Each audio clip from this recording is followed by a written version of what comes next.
Sur les chemins de la Sainte Victoire. L'invitation au départ. La montagne Sainte-Victoire est la fierté des Aixois. Depuis la ville, on la découvre à l'improviste au détour d'une rue ou d'une terrasse, lointaine et ensoleillée. Ceux qui peuvent la voir de chez eux se sentent aussi privilégiés que les Athéniens qui peuvent, par une fenêtre haut placée, apercevoir tout à eux la silhouette de l'acropole. Elle est le sceau plein d'élégance qui ferme l'horizon de façon entièrement originale. Aix est une ville de plaine, groupée autour de ses sources dans un creux. Les collines qui l'entourent, de près ou de loin, sont vertes, molles et boisées. Le haut rocher clair de la montagne se dresse, seul de son espèce, un peu comme un défi. Mais pour nous, les Aixois, la montagne Sainte-Victoire est beaucoup plus que cela encore. Elle est comme un être vivant dont on consulte les humeurs et dont on admire sans fin les changements de visage. Il y a les heures où elle se vêt d'un gris très clair, mais net et bien tranché sur le ciel, avec ses ombres et ses creux. Il y a les matins de brume où elle semble pâle et irréelle, comme une promesse mystérieuse. Il y a ces grands airs du soir, quand le soleil couchant joue à la parée de rose, de mauve, de jaune, comme d'écharpes fastueuses et précaires. À cette heure-là, de grandes lignes d'ombre en dessinent le relief, plus marquées de quart d'heure en quart d'heure, comme des vallées profondes qui se découvriraient et rendraient enfin visibles, même de loin, les complexités secrètes que cache sa forme linéaire. Il y a aussi les jours où un peu de neige la pique d'éclats scintillants vers le haut. Alors, les Aixois prennent des airs de vieux habitués et observent. On dirait bien qu'il a neigé là-haut.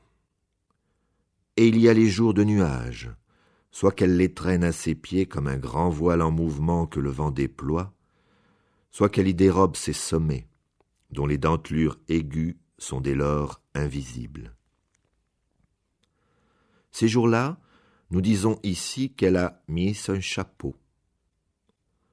Il y a aussi les jours de colère, où elle vous surprend soudain, noire, sur un ciel blanc d'orage, ou bien blanche et fantomatique, sur un ciel de ténèbres. On l'observe, inquiet. Mais le lendemain, elle a repris ses reliefs moirés et lointains de prima-donna hors d'atteinte. Enfin, il y a aussi les jours où tout simplement, elle n'est pas là. On dit aux étrangers, dans le tournant, quand vous verrez apparaître Sainte-Victoire, vous prendrez à droite.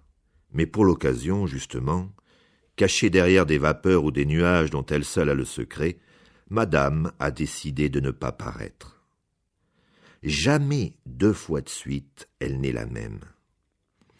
Et dans la paix de la campagne aixoise, les vrais amis de Sainte-Victoire s'interrompent continuellement pour aller voir quelle image d'elle-même elle se plaît à leur offrir. Je ne sais pas, moi qui la regarde ainsi depuis 50 ans, pourquoi elle change tant. Sans doute est-ce un peu la qualité de la pierre et ce gris très clair qui accroche au passage tous les reflets. Mais peut-être est-ce la lumière, si aisément dorée, de ce midi ruisselant de soleil.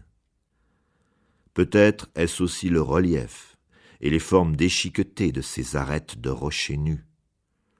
Ou bien tout simplement la distance. Car entre Aix et Sainte-Victoire, 15 ou 20 kilomètres de collines où rien ne retient le regard, la laissent dominer, toute seule, faisant régner sur ce vaste horizon de verdure cette haute arabesque de purs rochers. En tout cas, c'est un fait. Dans ces jeux de l'air et de la lumière, elle ne cesse de varier ses effets, d'offrir des ombres et des couleurs nouvelles. Elle change. Il faut du reste avouer que, si elle change ainsi d'heure en heure, elle a aussi plusieurs visages selon le lieu d'où on la voit. Depuis le nord et depuis Vauvenargues, elle offre un long plan incliné que le vert des pins couvre jusque très haut. Ce n'est pas celle-là que j'aime. Depuis le sud, et depuis l'autoroute qui revient de la côte, elle apparaît brusquement comme une barrière grise, très longue et très sévère, à peine un peu dentelée vers le haut. Ce n'est pas non plus là ma montagne Sainte-Victoire. Ma montagne Sainte-Victoire, celle des Aixois, celle de Cézanne, se voit de l'ouest. Elle cache au regard ses arrière-plans austères et s'offre sous ses formes les plus librement composées, tout en roches claires et accidentées, s'ouvrant vers la ville et prête pour le salut du soleil couchant. Ainsi la voient les Aixois. Ainsi la voient ceux qui, depuis Aix, s'en vont vers elle. C'est de là aussi que je la vois. Mais je ne viens pas d'Aix, je viens de ma maison, qui est cachée à tous les yeux, au bout d'un petit chemin sans issue, qui s'enfonce à droite, quelque part sur la route qui mène d'Aix au Tolonnais, et plus loin à Sainte-Victoire. Je suis de ces privilégiés qui la voient de chez eux. Je la vois même de ma terrasse, sortie dans une petite porte toujours ouverte, qui a été aménagée tout exprès pour lui servir de cadre. Assis sur la terrasse pour déjeuner ou pour dîner, on a ainsi sous les yeux, au bout d'une longue surface vide, quelques arbres imprécis et, au fond, la montagne. On peut dire que ma maison est dans son obédience. Pourtant, ce n'est pas une de ces maisons à large vue, dégagée et conquérante.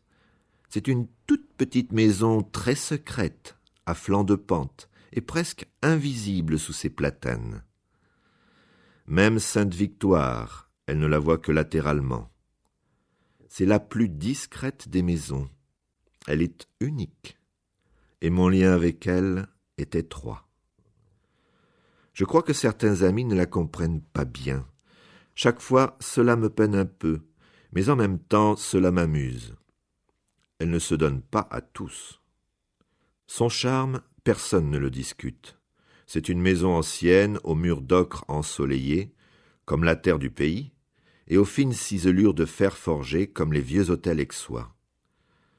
Sa terrasse est large, savamment abritée du Mistral, enjolivée d'un bassin avec sa fontaine où un amour de terre cuite est installé en Amazone sur un de ces dauphins que les chevaliers de Malte ont mis à la mode par ici. Les pièces sont minuscules. Elles gardent toutes, au-dessus de leur carrelage dégingandé, une décoration ancienne qui fut, en son temps, combinée avec un soin jaloux. Tout autour, le jardin, presque sauvage, mais plein d'odeurs et de vent, donne l'impression d'un monde intact. À la belle saison, les rossignols y sont chez eux. L'été, les cigales paresseuses vous endorment. À défaut des cigales, les pivers et les pies ponctuent toujours le silence, quand ce n'est pas, dans le bassin, le bruit d'un poisson rouge qui s'est effrayé de quelque danger au point de sortir à moitié de l'eau. Autant dire que, toute l'année et à toutes les heures, on entend vraiment, rehaussé par ses présences, le silence. Mais j'ai dit que tous ne la comprennent pas, ma maison. Moi, je l'aime. Et par conséquent, j'aime jusqu'à ses défauts. Car si elle est ancienne, elle a l'inconfort des choses usées. Certains y cherchent en vain ces salles de bains individuelles, toutes luisantes des couleurs les plus tendres auxquelles nous sommes habitués. D'autres s'étonnent des peintures écaillées, mal rejointes, des grandes lézardes dans les plafonds, rebouchées n'importe comment, du vieil évier de pierre où coule une eau glacée, et des briques qui servent de pieds au grand canapé empire du salon. Je sais, j'aurais pu y remédier. C'est indiscutable. Cela serait pourtant moins facile que ne croient ceux qui ne font qu'y passer. Ici, rien n'est facile. Non seulement les artisans, qui sont la gentillesse même et presque des amis, n'ont pas envie de travailler, le soleil rend philosophe, mais la nature même y met du sien. Notre terre, tourmentée, bouge. Comme on dit, la colline descend. Les murs lézardés sont l'œuvre de la terre que rien ne saurait arrêter. Et cette terre vit. Les malons du sol, parfois, se soulèvent, portés par la force d'une racine de pin ou de platane. Les dalles de pierre de la terrasse, elles aussi, en accusent la pression. Et les fenêtres jouent, et les canalisations se bouchent. La merveille de ma maison est d'être au cœur de la nature. Mais la nature nous apprend vite à ne pas trop lutter contre elle. Et puis, avouons-le, pour moi, ces fantaisies et ces vieilleries font partie de l'asile miraculeux que cette maison m'offre. Avec son usure même, elle m'accueille hors du temps. Elle m'accueille aussi dans mon propre passé, car toutes les cicatrices qu'elle porte ici et là me restituent des histoires plus proches, qui sont celles des années que j'y ai vécues. Elles sont inscrites dans ces petites batailles inégales que nous avons menées, mon mari et moi, ainsi que nos gardiens successifs, pour parer aux mésaventures de l'heure. Je revois le jour où nous avons bouché ce trou, cloué cette planche, reblanchi à la hâte ce morceau de mur. Et d'avoir tant requis de peine et d'improvisation, la maison devient plus intimement mienne. Elle m'accueille mieux. D'une fois sur l'autre, en arrivant de Paris, j'oublie ce sentiment de total émerveillement qu'elle me procure et qui m'étonne toujours autant. L'été, harassé de chaleur et de bruit, on descend ce chemin en pente qui mène à la maison, on franchit la porte, on est sur la terrasse, et d'un coup, tous les désagréments du voyage ou de la vie courante disparaissent. Le vent fait bruire l'épais feuillage des platanes qui couvrent d'ombre la terrasse. La porte est ouverte sur la silhouette sereine de Sainte-Victoire. Le carrelage frais de la maison est comme avant. Les lourds volets de bois pleins sont mi-clos. Et soudain, on ne sait plus pourquoi l'on se hâtait ou s'énervait. On entre dans un tout petit paradis abrité, secret et plein d'ombre. Au contraire, l'hiver, on a juste le temps de s'étonner en traversant la terrasse de la pureté de l'air, du nombre des étoiles, du calme. Et déjà, l'on est à l'intérieur. Dans ces très petites pièces bien chauffées, douillettes comme un cocon, bien éclairées comme on ne l'est plus qu'à la campagne. Et l'on sait que vous attend le confort des vieux lits dont les draps ont séché dans l'air libre et le soleil, et des tiroirs profonds où traîne encore la lavande de l'été. Peut-être est-ce parce que la terrasse est encadrée de murs à mi-hauteur destinés à arrêter le vent. Peut-être est-ce parce que les murs de la maison sont épais comme ceux d'un château fort et les lourdes portes clouées de métal. Ou bien c'est seulement parce que les deux platanes en contrebas rejoignent presque les grands pins de l'autre côté de la maison. Ou bien c'est l'habitude ou l'affinité, qui sait. Mais une fois franchi le seuil de la terrasse, je suis à l'abri, heureuse, à ma place. Et les 1000 fatigues de l'hiver sont soudain laissées dehors. Le temps change de rythme, la voix change de ton, les soucis changent de registre. On s'enquiert des poissons rouges, des lauriers qui avaient gelé, du nouveau rosier, avec déjà un peu de cet accent chantant et traînant que l'on avait lui aussi oublié. Alors commencent les journées de paix, sans heurts ni bavures.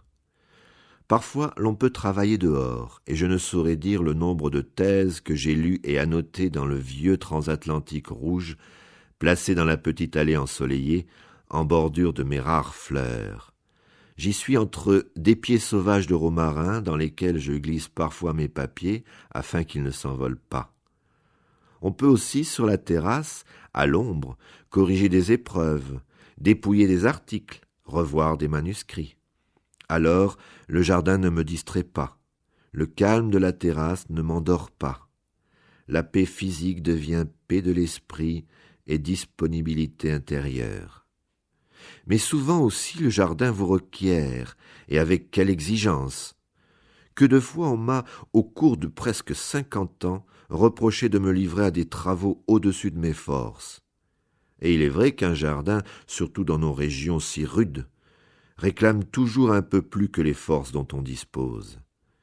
Les ronces deviennent des arbres, une jungle. Les arbres gèlent et doivent être abattus ou émondés. Il faut alors débiter les branches que l'on n'a que rarement le droit de brûler. Or tout cela est dur et blesse. Rien que le chien-dent à arracher, dans une terre sèche comme le caillou, devient l'objet d'une lutte assez héroïque et même exaltante.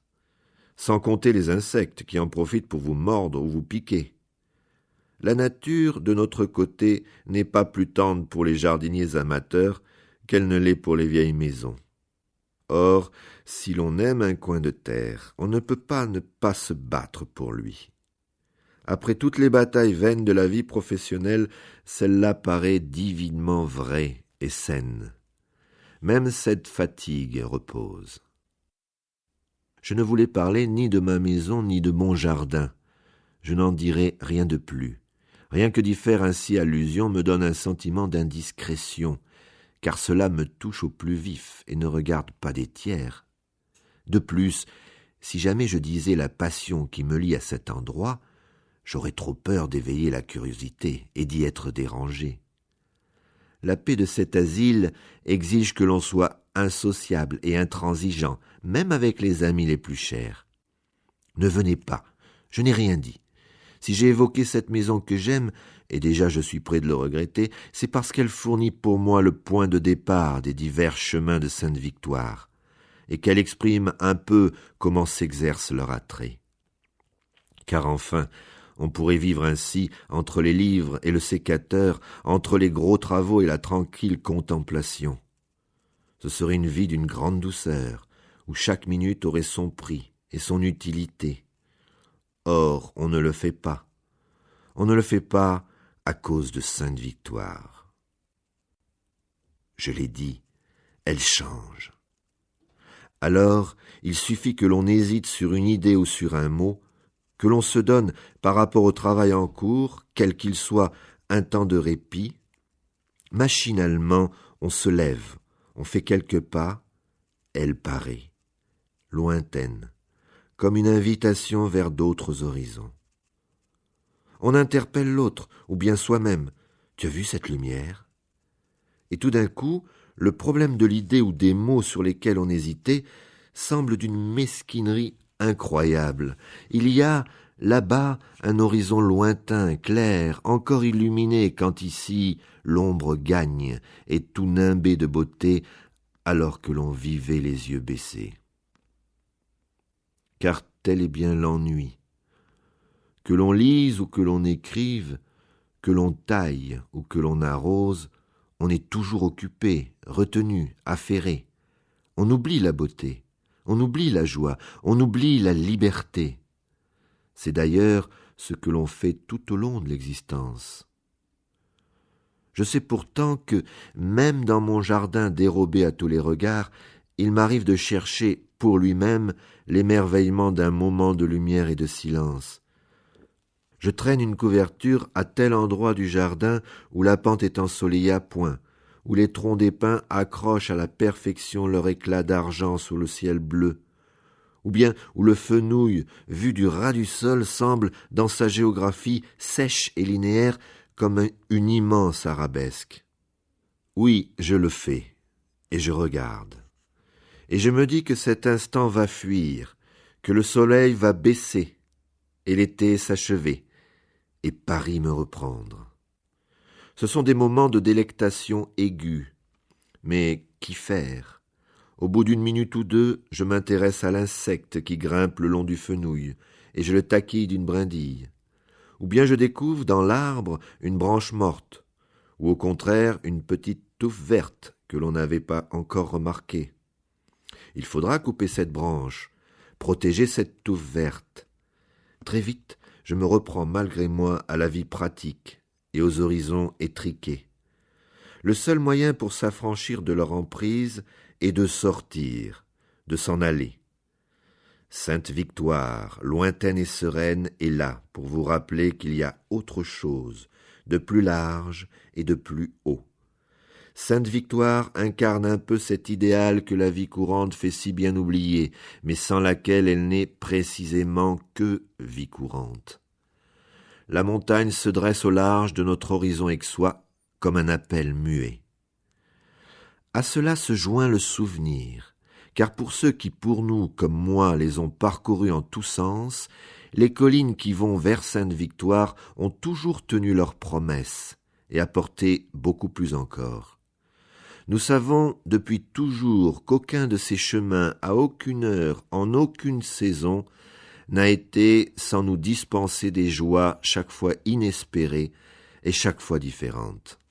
Alors, soudain, mettant trêve soit à la paresse, soit au sens d'une certaine tâche à accomplir, l'appel surgit et balaie tout. Le temps de fermer la maison, de prendre à tout hasard un vieux chandail, de franchir à pied ou plus souvent en voiture le raidillon qui rejoint la route, puis un peu de la route même, et voilà l'heure de Sainte-Victoire. Je le dis tout de suite, ce ne sont pas en général des promenades aisées. Les chemins grimpent dans la pierraille et les taillis. Plus on s'avancera loin, et plus ce sera beau. Il faut, pour bien faire, marcher 1 heure, 2 heures, 3 heures. À mon âge, je le fais encore, et je crois que cela même est une incitation de plus. Quand on est jeune, il paraît bon et exaltant de dépenser ses forces à quelque chose qui est un peu comme une conquête. Le mouvement à lui seul libère, et dans la légère griserie du grand air et du soleil, l'effort ajoute un autre plaisir physique. De même, quand on a cessé d'être jeune, on éprouve une satisfaction profonde à voir que l'on est encore capable. Depuis quelques 10 ans, je n'ai jamais été vers Sainte-Victoire sans me dire que c'était peut-être la dernière fois, ou en tout cas la dernière saison. Il suffit d'un col du fémur cassé ou d'une fatigue au cœur, et il faudra tirer un trait.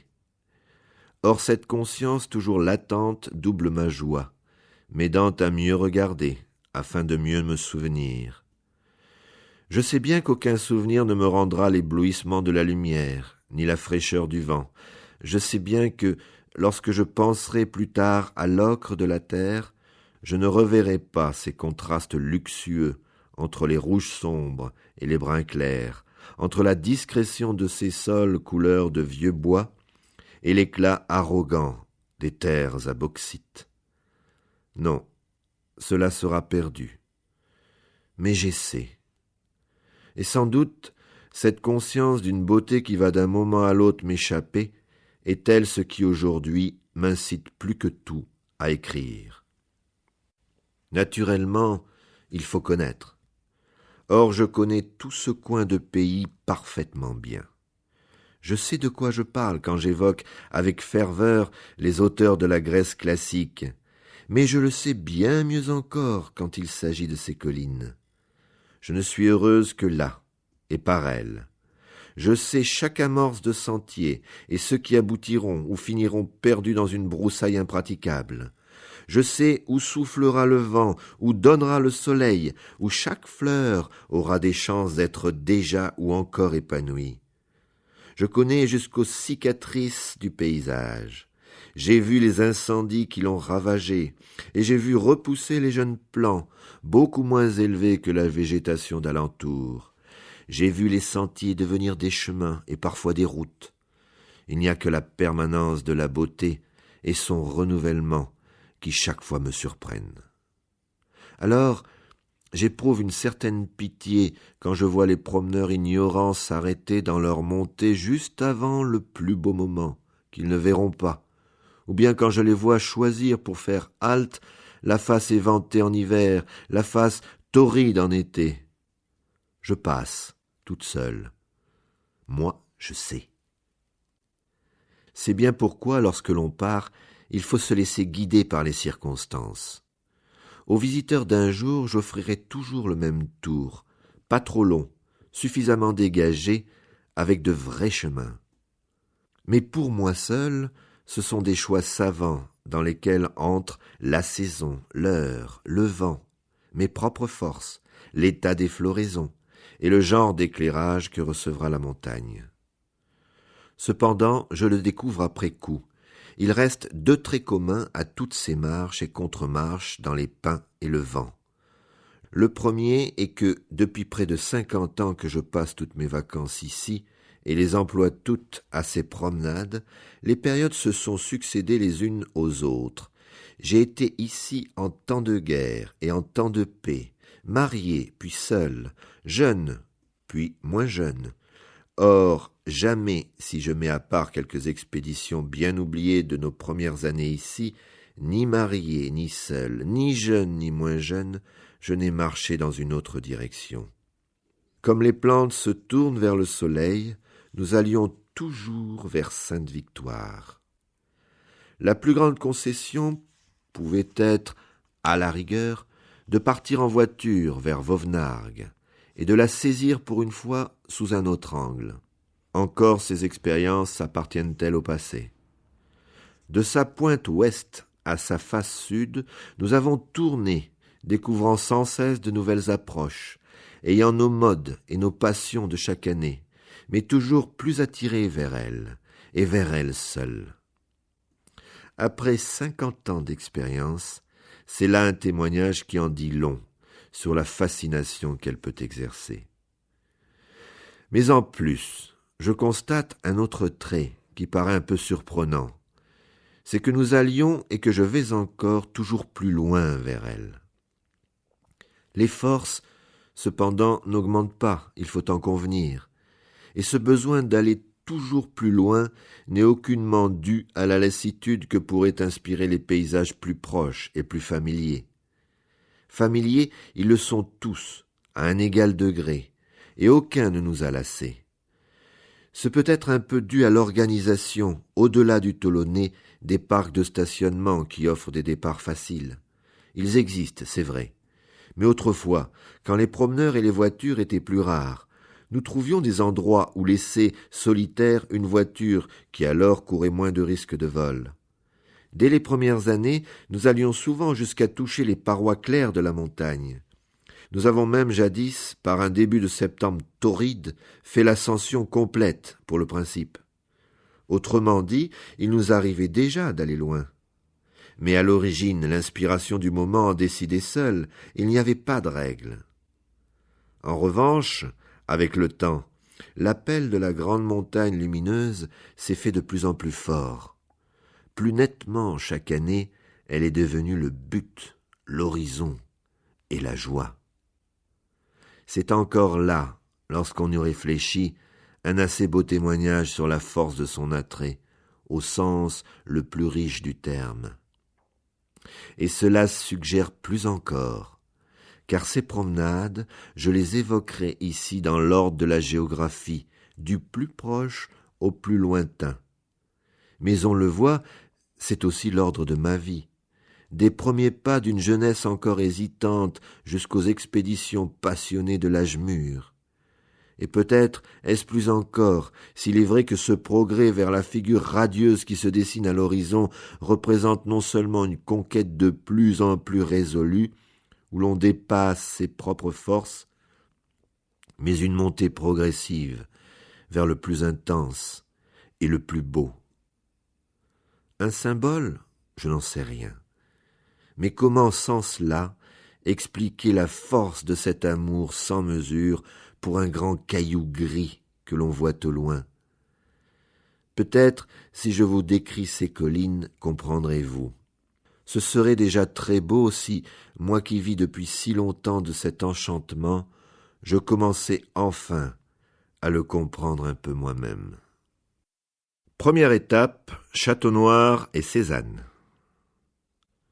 La route qui mène vers Sainte-Victoire est celle au bord de laquelle j'habite, la petite route du Tolonais. On devrait dire, c'est depuis bien des années son nom, la route Sézanne. Et ce nom est plus que mérité, car les peintures de Cézanne ont fait beaucoup plus qu'immortaliser la route. Elles l'ont, dans la pratique, sauvée. À cause de Cézanne, la région a été classée, la possibilité de construire sévèrement limitée, le droit d'élargir la route refusé. À chaque alerte menaçant un paysage que tous les grands musées du monde ont appris à connaître, des réactions passionnées se sont manifestées dans la presse de divers pays. Par un assez beau paradoxe, ce que Platon eût appelé avec mépris l'imitation, la peinture n'étant que la copie du paysage, a finalement préservé au paysage sa durable réalité.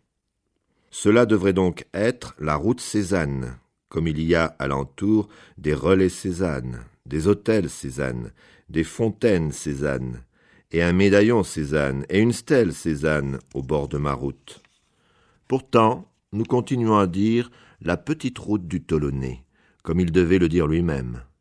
Et elle demeure une route étroite et sinueuse, presque comme elle devait l'être de son temps, quand il venait, en voiture à cheval, peindre la montagne depuis Château-Noir. Cela ne signifie pas que rien n'ait changé. Nul ne sait mieux que moi combien tout s'est peu à peu transformé. Quand je venais ici, autrefois, j'étais jeune, et la route, dès le départ d'Aix, nous mettait en pleine campagne. Elle était jeune, elle aussi, bordée de propriétés aristocratiques, dans de vastes campagnes, avec de beaux noms chargés d'histoire et des demeures que l'on ne voyait pas. Elle s'en allait, son petit bonhomme de chemin, sans bruit et presque sans voiture. Nous la faisions parfois à pied, c'était une promenade, et dans certains cas, une vraie petite aventure. Je me souviens par exemple d'un retour un soir de verglas sous les étoiles. Qui nous aurait porté à... Nous espérons que vous avez apprécié cet aperçu. Pour continuer à écouter ce livre audio sur Google Play Livres, utilisez le lien dans la description de la vidéo.